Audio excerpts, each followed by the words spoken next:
মানি system episode 7। Magic city ইউনিভার্সিটির ডরমিটরিতে রুয়ান গুয়ানজিয়াং তার ফ্রেন্ডদের সামনে ড্রয়িং ট্যাবলেটের স্ক্রিনটা ঘুরিয়ে বলল, আমি এই নতুন গেমটার জন্য একটা স্পেশাল স্টাইল ফাইনাল করেছি। এটার নাম ইপিক ইঙ্ক পেইন্টিং স্টাইল। তার এক ফ্রেন্ড স্কেচগুলোর দিকে তাকিয়ে একটু কনফিউশন নিয়ে জিজ্ঞেস করলো, দুইটা কোয়েশ্চেন আছে দোস্ত। ফার্স্ট অফ অল, তুই অদ্ভুত ডার্ক স্টাইলটা কি আসলেই ক্লায়েন্টের রিকোয়ারমেন্টের সাথে ম্যাচ করবে? রুয়ান গুয়ানজিয়াং মাথা নেড়ে বলল, ক্লায়েন্টের চ্যাটটা আবার দেখ। সে বারবার একটা ইপিক ফিলিংয়ের ওপর জোর দিয়েছে। আর তার সবচেয়ে বড় কন্ডিশন ছিল ক্যারেক্টারগুলোর লুক যেন নর্মাল মানুষের মতো না হয়ে একদম ডিফারেন্ট আর অদ্ভুত হয়। সো মা ইয়াংয়ের পাঠানো রিকোয়ারমেন্ট ফর্মটা দেখিয়ে বলতে লাগলো, সাধারণত থ্রি কিংডমস এর ট্র্যাডিশনাল গেমে এই ইঙ্ক পেইন্টিং স্টাইল খাটে না, কিন্তু ক্লায়েন্ট যে ফর্ম পাঠিয়েছে তাতে ক্যারেক্টারগুলো একদম ইউনিক। যেমন গুয়ান ইউ মানুষের ছদ্মবেশে এক ড্রাগন, আর মা চাও মাথায় শিংওয়ালা হাফ হিউম্যান হাফ হর্স। এই উদ্ভট ক্যারেক্টারগুলোর সাথে আমাদের এই ডার্ক ইঙ্ক স্টাইলটা একদম পারফেক্টলি মিলে যাচ্ছে। আরেক ফ্রেন্ড খাতা উল্টে সেকেন্ড কোয়েশ্চেনটি করলো। কোয়েশ্চেন নম্বর 2, এই স্টাইলে তো শুধু তুই একাই এক্সপার্ট, আমরা বাকিরা যদি তোকে হেল্প করতে গিয়ে স্টাইলটা মেলাতে না পারি? রুয়ান গুয়ানজিয়াং অভয় দিয়ে বলল, চিন্তা করিস না, মূল ক্যারেক্টার ডিজাইন আর বেসিক স্কেচগুলো আমি নিজে করব। তোরা শুধু এগুলোর উপর ফিনিশিং আর কালার রিফাইনমেন্টের কাজ করবি। ওভারঅল ডিরেকশন যেহেতু আমি লক করে দিচ্ছি, তাই স্টাইল ভুল হওয়ার কোনো চান্স নেই। চল শুরু করা যাক। পেমেন্টও ক্লায়েন্ট অ্যাডভান্স করেই দিয়েছে, আমরা এটাকে একটা টেস্ট হিসেবেই ধরি। এই স্টাইল যদি গেমাররা লাইক নাও করে, তবে লস তো ক্লায়েন্টের হবে, আমাদের তো নয়। আর যদি কোনোভাবে এটা ক্লিক হয়ে যায়, তবে গ্র্যাজুয়েশনের পর আমরা নিজেদের একটা গেম স্টুডিও খুলে ফেলতে পারবো। বন্ধুরা সবাই হাত মিলিয়ে একসাথে চিৎকার করে উঠল, ঠিক বলেছিস, চল আমাদের হাইয়েস্ট স্ট্যান্ডার্ড দিয়ে কাজটা করি। ইন্ডাস্ট্রিতে নিজেদের একটা নাম বানাতেই হবে। টানা 3 সপ্তাহ পর ব্যাস ফাইনালি পুরো কাজ কমপ্লিট। রুয়ান গুয়ানজিয়াং মাউসের শেষ ক্লিকটা করে চেয়ারে হেলান দিল। পুরো ডরমিটরি ফ্লোরে তখন তার ফ্রেন্ডরা ওভারটাইম খাটাখাটনির চোটে টায়ার্ড হয়ে এদিক ওদিক মরার মতো ঘুমিয়ে পড়ে আছে। রুয়ান গুয়ানজিয়াং সবার দিকে তাকিয়ে মৃদু হেসে মনে মনে বলল, সবাই আসলেই জান প্রাণ দিয়ে খেটেছে। কাল লাঞ্চে এদের সবাইকে পেট পুড়ে ভালো রেস্তোরাঁয় ট্রিট দেব। সে মেল বক্সে গিয়ে মোট 50টি ক্যারেক্টারের সর্বমোট 200টি আর্টশিটের ফাইলটি পেকিয়ানের ঠিকানায় সেন্ড করে দিল। হ্যান্ডং বিশ্ববিদ্যালয়ের ডরমিটরি। পেকিয়ানের ল্যাপটপে একটা নোটিফিকেশন বেজে উঠল, বিপ। বাহ, ছেলেটা তো বেশ পাংচুয়াল, একদম ডেডলাইনের মধ্যে কাজ সাবমিট করে দিল। পেকিয়ান সোজা হয়ে বসল। সে ভাবল, দেখা যাক কেমন ফালতু কোয়ালিটির কাজ করেছে। সে ল্যাপটপে সিস্টেমের ইন্টারফেসটা একবার চেক করে নিল। সেখানে দেখাচ্ছিল সিস্টেম ফান্ড 8,792 ইউয়ান, অর্থাৎ 3 লাখের মধ্যে 2,91,208 ইউয়ান খরচ done. Personal asset 1,607.6 yuan. Next settlement মাত্র 8 দিন পর। সিস্টেমের স্পেশাল ওয়ার্নিং, সেটেলমেন্টের 1 সপ্তাহ আগে যদি কোম্পানির কোনো নতুন প্রোডাক্ট বা প্রজেক্ট বাজারে রিলিজ করা না হয়, তবে সেটেলমেন্টের ডেট অটোমেটিক পিছিয়ে দেওয়া হবে। পেকিয়ান হিসাব মেলালো, হাতে মাত্র 8,000 ইউয়ানের মতো লেফট আছে। এর মধ্যে 3,000 ইউয়ান মা ইয়াংয়ের স্যালারি, যা মাসের শেষে দিয়ে দেব। আর বাকি 5,000 ইউয়ান সেটেলমেন্টের আগে অনলাইন রিসোর্স প্ল্যাটফর্ম থেকে কিছু একটা পারচেস করে খরচ করে ফেলব। ব্যাস ফান্ড পুরো জিরো হয়ে যাবে। সে খুশিতে মেল থেকে রুয়ান গুয়ানজিয়াংয়ের পাঠানো ফাইলটা ডাউনলোড করলো। আশা করি আর্টগুলো যেন দেখতে একদমই সুন্দর না হয়। দেখি কি জগা খিচুড়ি বানালো। সে মাউসে ডাবল ক্লিক করে প্রথম ক্যারেক্টার শু স্টেট এর যুদ্ধ দেবতা গুয়ান ইউ এর আর্ট ফাইলটা ওপেন করলো। আর ওপেন করতে পেকিয়ানের মুখের হাসি 1 সেকেন্ডে ভ্যানিশ হয়ে গেল। তার চোখ দুটো কোটর থেকে ঠিকরে বেরিয়ে আসার উপক্রম হলো। স্ক্রিনে জ্বলজ্বল করছে এক অবিশ্বাস্য ভয়ঙ্কর সুন্দর এবং রাজকীয় কালির টানে আঁকা ড্রাগন যোদ্ধা। প্রতিটি লাইনে উপচে পড়ছে মহাকাব্যিক গা ছমছমে ভাব। পেকিয়ানের মাথা ঘুরতে লাগলো। সে তোতলামো করে বলল, এইটা নাকি একটা মাত্র 700 ইউয়ানের স্কেচ। তোরা কি আমার সাথে জোকস করছিস? প্রতিটি ফাইলই এমন লেভেলের পারফেক্ট।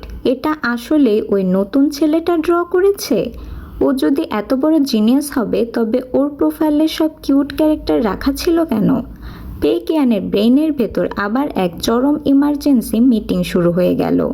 পেকিয়ান নিজের মাথায় হাত দিয়ে টেবিল চাপড়ে চিৎকার করে বলল, আমি সেকেন্ড ইমার্জেন্সি মিটিং শুরু করার জন্য অ্যানাউন্সমেন্ট দিচ্ছি। সর্বনাশ হয়ে গেছে। আমরা এখন এগ্রিমেন্টও ব্রেক করতে পারবো না। আর সিস্টেমের রুলস অনুযায়ী গেমটা আজ বা কালকের মধ্যে লঞ্চ করতে হবে, নইলে সেটেলমেন্টের ডেট পোস্টপোন হয়ে যাবে। মিটিংয়ের অন্য এক কোণ থেকে কাল্পনিক পেকিয়ান বলল, কাম ডাউন বস, সিচুয়েশন হয়তো এতটা ব্যাড না। ক্যারেক্টার ডিজাইনগুলো যতই অসাধারণ হোক না কেন, এই ডার্ক স্টাইল প্লেয়াররা পছন্দ নাও করতে পারে। আরেকজন যোগ করলো, ঠিক, তাছাড়া গেমের মূল টেমপ্লেট তো একদম ওল্ড আর ফালতু। গেম প্লে খুবই বোরিং। আমরা প্রমোশন বা মার্কেটিংয়ের পেছনেও কোনো ক্যাশ খরচ করিনি। এই গেম মার্কেটে একদমই পাত্তা পাবে না। মূল পেকিয়ান একটু আশ্বস্ত হয়ে বলল, রাইট, আমাদের গেমের সাথে কোনো ট্রেন্ডিং টপিক কানেক্ট করা যাবে না। এমনকি গেমের নামের মধ্যে 3 কিংডমস শব্দটাই রাখা যাবে না। যখন আমরা গেমটা সাবমিট করব তখন এর নাম আর ডেসক্রিপশন এতটাই শর্ট, খাপছাড়া আর মিনিংলেস রাখব যেন মানুষ সার্চ করেও খুঁজে না পায়। ব্যাস, তাহলেই সব ঠিক থাকবে। রিয়াল ওয়ার্ল্ডে ফিরতে মা ইয়াং রুমে ঢুকে পেকিয়ানের ল্যাপটপের দিকে তাকিয়ে চেঁচিয়ে উঠল, ওয়াও কিয়ান, তুই কি দেখছিস রে? এগুলো কি আমাদের গেমের ক্যারেক্টার ডিজাইন? অসাধারণ, মাইন্ড ব্লোয়িং। পেকিয়ান একটু শুকনো ঢোক গিলে বলল, আসলে তুই যে জোস আইডিয়াগুলো দিয়েছিলি, ডিজাইনার সেটা দেখেই এত দারুণ ইন্সপিরেশন পেয়েছে। মা ইয়াং নিজের কলার খাড়া করে প্রাউড ফিল করে বলল, তাই নাকি? দারুণ তো।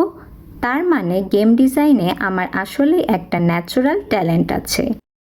পেকিয়ান ল্যাপটপটা মা ইয়াংয়ের দিকে ঘুরিয়ে দিয়ে বলল, মা ইয়াং, তুই গেমটা একবার রান করে টেস্ট করে দেখ তো, ভেতরে কোনো বাগ বা প্রবলেম আছে কি না। সব ওকে থাকলে আমরা এটা আজই বাজারে রিলিজ করে দেব। মা ইয়াং মাথা নেড়ে বলল, আচ্ছা, এখনই দেখছি। ও হ্যাঁ কিয়ান, ভালো কথা। আমাদের এই নতুন গেমটার নাম যেন কি রাখলি? পেকিয়ান চশমাটা ঠিক করে একদম নিরুত্তাপ গলায় উত্তর দিল, ঘোস্ট জেনারেলস, একটি অতি সাধারণ গেম।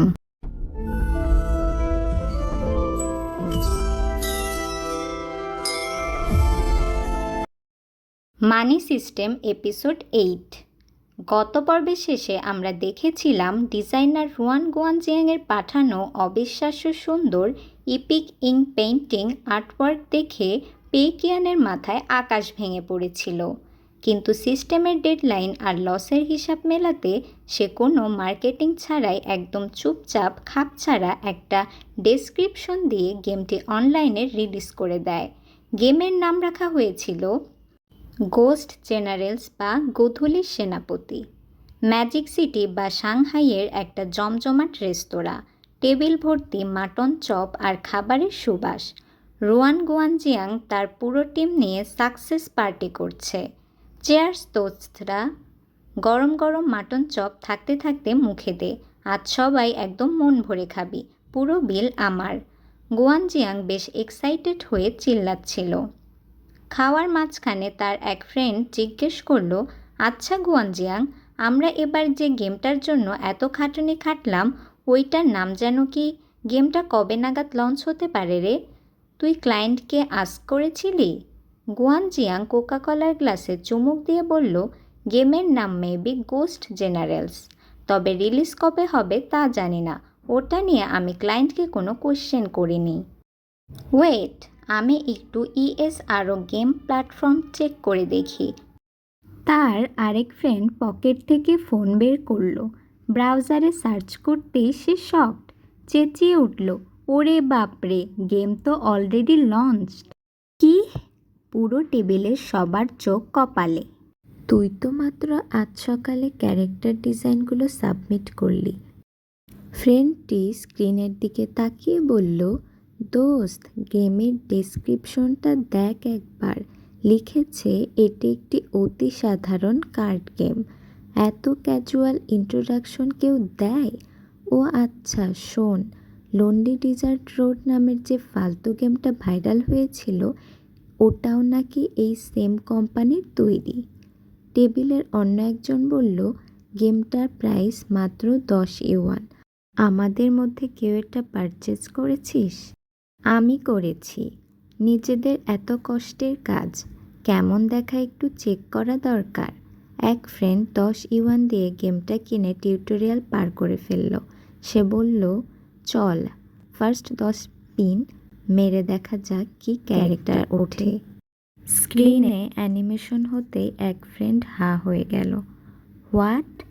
এক স্পিনেই 2টা orange card, rare design general? আমার লাগতো আজ হেভি জোস।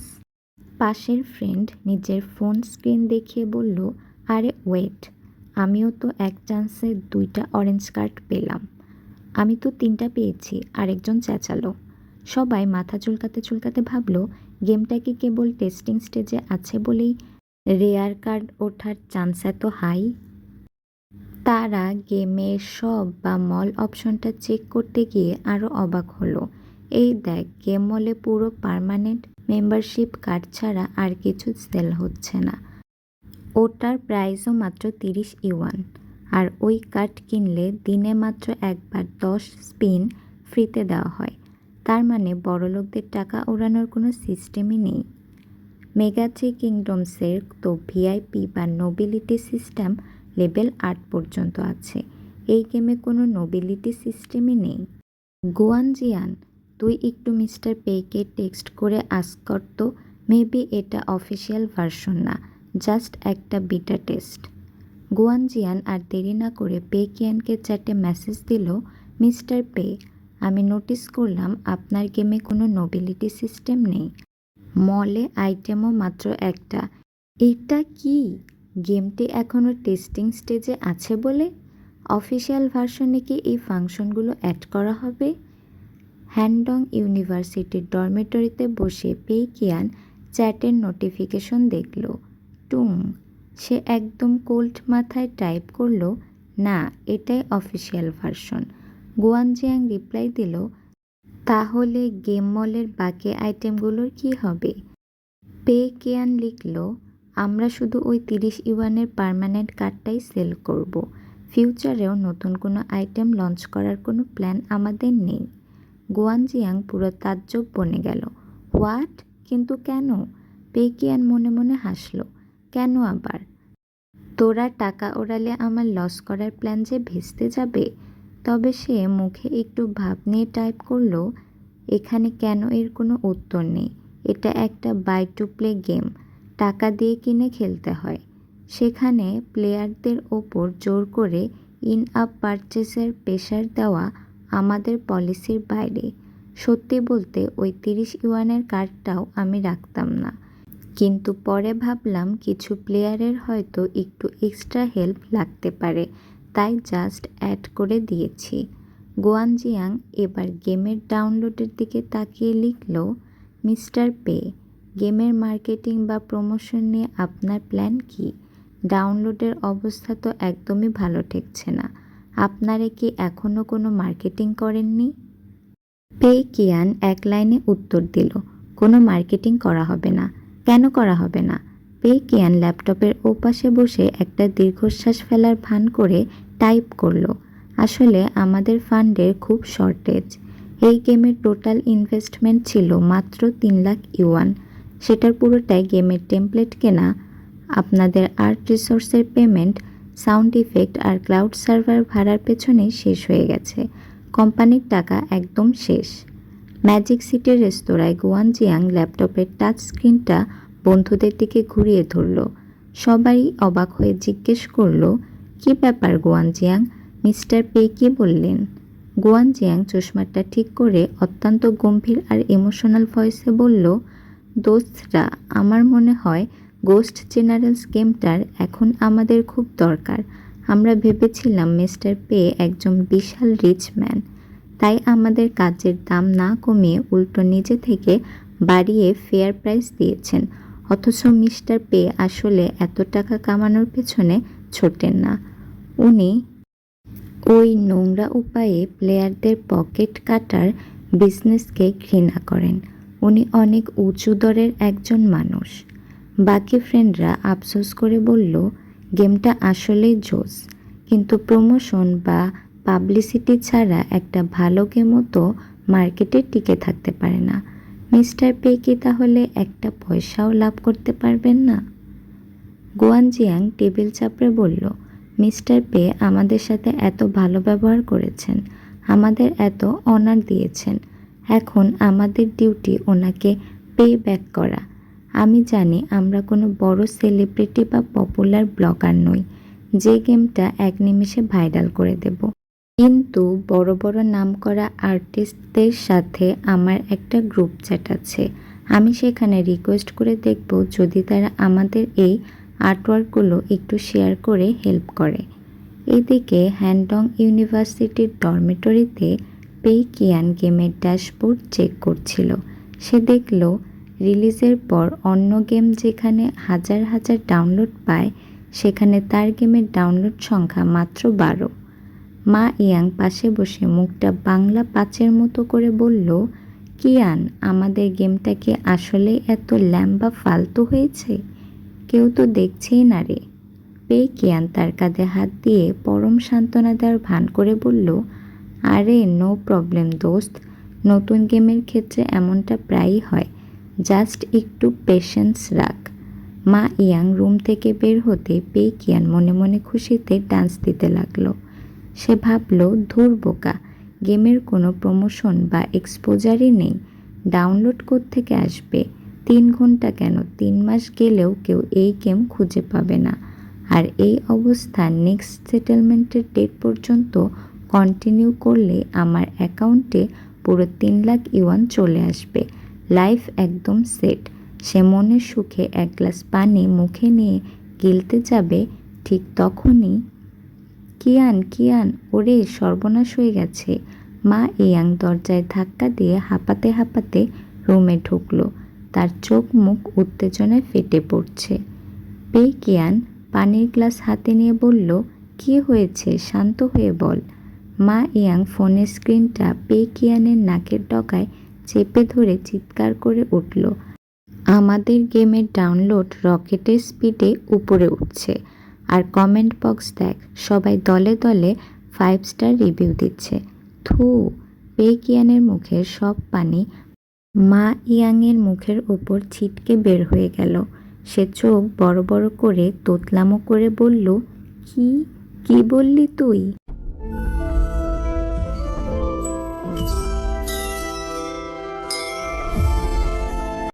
মানি সিস্টেম এপিসোড 9। মা ইয়াংয়ের কথা শুনে পে কিয়ানের হাত থেকে পানির গ্লাস প্রায় পড়েই যাচ্ছিল। সে দ্রুত ল্যাপটপটা নিজের দিকে ঘুরিয়ে ইএসআরও প্ল্যাটফর্মের ড্যাশবোর্ড চেক করল। স্ক্রিনে জ্বলজ্বল করছে। মোট রিভিউ 1236টি এবং overall rating very positive. Pei Qian scroll করে কমেন্ট সেকশন দেখতে লাগলো। বিচি র্যাবিট নামের এক টপ রিভিউয়ার লিখেছে, এটি আমার খেলা অন্যতম সেরা গেম, ফুল স্টপ। বাকি কোম্পানিগুলো যদি এই গেমটা দেখে কিছু শিখত। 2568টি লাইক। আরেকজন ইউজার ওরিয়েন্টাল মিস্ট্রিয়াস পাওয়ার প্রথমে 10 ইউয়ান প্রাইস দেখে ডিসলাইক দিতে গিয়েও পরে পুরো গেম প্লে দেখে 5 স্টার দিয়ে লিখেছে, ভাই, এই গেমের মলে শুধু 30 ইউয়ানের একটা পার্মানেন্ট কার্ড ছাড়া আর কিচ্ছু সেল হচ্ছে না। অর্থাৎ মাত্র 40 ইউয়ান খরচ করলে গেমের সব ফিচার আনলক। কোনো টপ আপ, ট্র্যাপ বা ক্যাশ কাটার ফান্ডই নেই, সবাই সমান। আমি জাস্ট শকড, এটা আসলে কোনো মোবাইল কার্ড গেম? পে কিয়ান স্ক্রিনের সামনে পুরো ক্র্যাশড হয়ে গেল। তার মাথা ঘুরতে লাগলো। ডাউনলোড হঠাৎ করে কয়েক হাজার বেড়ে গেল, আর সব 5 star review. What is wrong with this world? কোথায় ভুল হলো আমার? সে তো সহ্য করতে না পেরে বিছানায় গিয়ে কম্বল মুড়ি দিয়ে শুয়ে পড়ল। মা ইয়াং তার পাশে এসে কাঁধে হাত দিয়ে বলল, কিয়ান কিয়ান, আমি জানি তুই এই গেমটার পেছনে তোর রক্ত পানি করা খাটুনি দিয়েছিস। এখন সাকসেস দেখে তোর এক্সাইটেড হওয়ারই কথা, কিন্তু এত বেশি এক্সাইটেড হোস না, স্বাস্থ্যের জন্য ব্যাড। পেয়ে কিয়ান কম্বলের ভেতর থেকে কাঁপতে কাঁপতে মনে মনে চিৎকার করলো, আরে আমি এক্সাইটেড না, আমি ডেসপারেট। আমার পুরো প্ল্যান ভেস্তে গেছে। সে ধরফর করে বিছানায় বসে ভাবল, ধুর, যা হওয়ার হয়েছে। কিন্তু আমার এই ফেলিয়ারের পেছনের মেন রিজনটা তো ফিগার আউট করতে হবে। সে রিভিউগুলো আবার ভালো মতো নোটিস করলো। ম্যাক্সিমাম প্লেয়ার একটা জিনিসের কথাই বারবার মেনশন করেছে, কনসেপ্ট ডিজাইন। সবাই আর্টের প্রশংসা করছে, কিন্তু মানুষ এই আর্ট দেখল কোত্থেকে? Can it be? Pay can দ্রুত সোশ্যাল মিডিয়া সাইট ওয়েবও ওপেন করলো, আর ওপেন করতেই দেখে হট সার্চ লিস্টের টপ ট্রেন্ড করছে গেম আর্টস, ক্যারেক্টার ডিজাইন। সেখানে বড় বড় গেম ক্রিয়েটর আর ইনফ্লুয়েন্সাররা পোস্ট শেয়ার করেছে, আই অ্যাম শকড, এই গেমের কনসেপ্ট ডিজাইন জাস্ট ফ্যান্টাস্টিক, চোখ বন্ধ করে পারচেস করতে পারেন। ডোমেস্টিক গেমের ফাইনালে একটা জোস রাইজ হচ্ছে।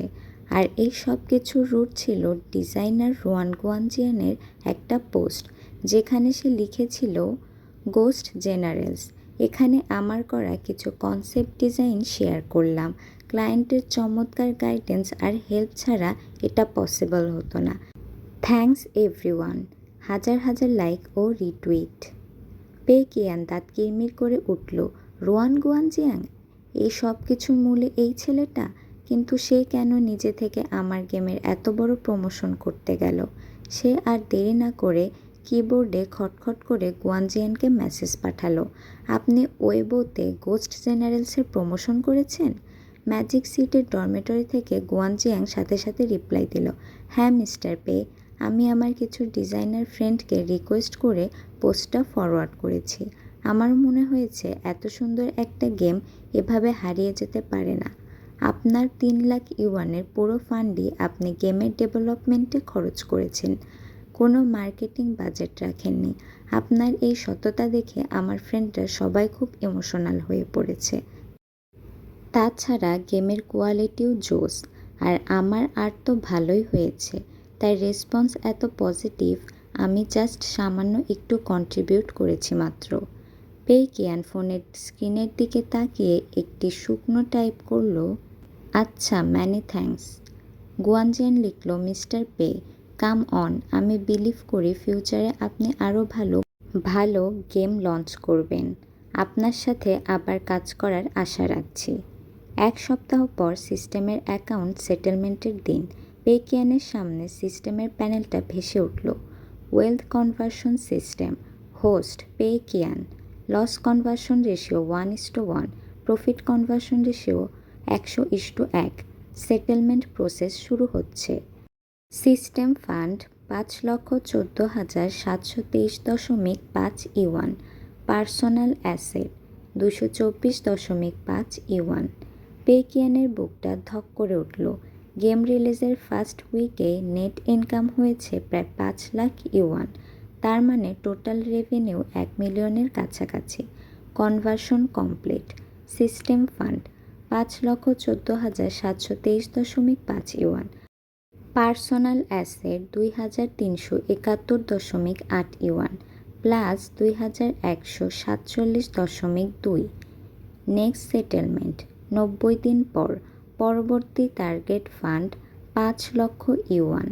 যেহেতু বর্তমান ফান্ড অলরেডি টার্গেটের চেয়ে বেশি, তাই সিস্টেম থেকে নতুন কোনো ক্যাশ রিফিল করা হবে না। পে কিয়ান ল্যাপটপের স্ক্রিনে মাথা ঠুকে দিল, ও মাই গড, আমি আমার 3 লাখ ইউয়ান তো রিকভার করলামই, উল্টো আরও 2 লাখ ইউয়ান নেট প্রফিট হলো। কিন্তু প্রফিট রেশিও 100:1 হওয়ায় আমার পার্সোনাল পকেটে আসল মাত্র 2,000 ইউয়ানের মতো। আমি পুরো ক্র্যাশড। সে ক্যালকুলেশন করে দেখল, প্রথম সপ্তাহে যদি 5 লাখ প্রফিট হয়, তবে আগামী 3 মাসে এই গেম থেকে অন্তত 60 লাখ ইউয়ান রেভিনিউ আসবে। আর এই বিশাল টাকা আগামী সেটেলমেন্টের আগে খরচ করে লস দেখাতে না পারলে সে জীবনেও বড়লোক হতে পারবে না। পে কিয়ান মনে মনে প্ল্যান করতে লাগলো, টাকা ওড়ানোর বড় রাস্তা খুঁজতে হবে। দামি অফিস রেন্ট করার জন্য মাসে 4 লাখ ইউয়ান, ডান। প্রায় 30 জন স্টাফ হায়ার করার জন্য মাসে 2 লাখ ইউয়ান, ডান। অফিসের ফার্নিচার আর দামি সাপ্লাইয়ের পেছনে 1 মিলিয়ন ওড়ানো কোনো প্রবলেমই না, কিন্তু সমস্যা হলো অফিস রেন্ট করা। রিকোয়ারমেন্ট বা পারচেজিংয়ের এই ঝামেলার কাজগুলো তো আমি একা হ্যান্ডেল করতে জানি না। ঠিক তখনই মা ইয়াং রুমে ঢুকে কিয়ানের পিঠ চাপড়ে বলল, কিয়ান, আমাদের গেম তো সুপারহিট, চল আজ একটা বড়সড় ট্রিট নেওয়া যাক, গ্র্যান্ড লাঞ্চ বা বুফে খাই। কিয়ান একটা দীর্ঘশ্বাস ফেলে বলল, চল, তোকে প্রমিস করেছিলাম প্রফিট হলে বুফে খাওয়াবো। মা ইয়াং জিজ্ঞেস করলো, গেম সাকসেসফুল হলো, তাও তোকে এত চিন্তিত দেখাচ্ছে কেন রে? আরে কিছু না, ইদানিং গেম নিয়ে অনেক বিজি ছিলাম তো একটু টায়ার্ড, জাস্ট একটু রেস্ট দরকার। মা ইয়াং খেতে খেতে বলল, তুই এখন একটা কোম্পানির বস, নিজের টেক কেয়ার না করলে কেমনে হবে? সব কাজ তুই একা করতে যাস কেন? একটা অ্যাসিস্ট্যান্ট বা সেক্রেটারি হায়ার করে সব দায়িত্ব তার উপর ছেড়ে দে না কেন? ওই যে টিভিতে আমায় দেখায় না, মাস্টারফুল বসেরা দামি লাক্সারি কার ড্রাইভ করে ঘুরে বেড়ায় আর সব কাজ সেক্রেটারির ঘাড়ে ডাম্প করে দেয়। মা ইয়াংয়ের কথা শুনতেই কিয়ানের মাথায় যেন বিজলি চমকে উঠল। সে মনে মনে চিৎকার করে বলল, ইয়েস, আমি একটা অ্যাসিস্ট্যান্ট হায়ার করতে পারি, যে আমার হয়ে এই বিশাল টাকাগুলো খরচ করতে হেল্প করবে। মা ইয়াং, তুই আসলেই একটা জিনিয়াস। আমার একজন প্রফেশনাল এবং হাইলি কম্পিটেন্ট অ্যাসিস্ট্যান্ট দরকার। সেই আমার জন্য এক্সপেন্সিভ অফিস খুঁজবে, স্টাফ রিক্রুট করবে আর দামি অফিস সাপ্লাই কিনবে। কিয়ানের মরা গাছে যেন আবার নতুন করে প্রাণ ফিরে এলো।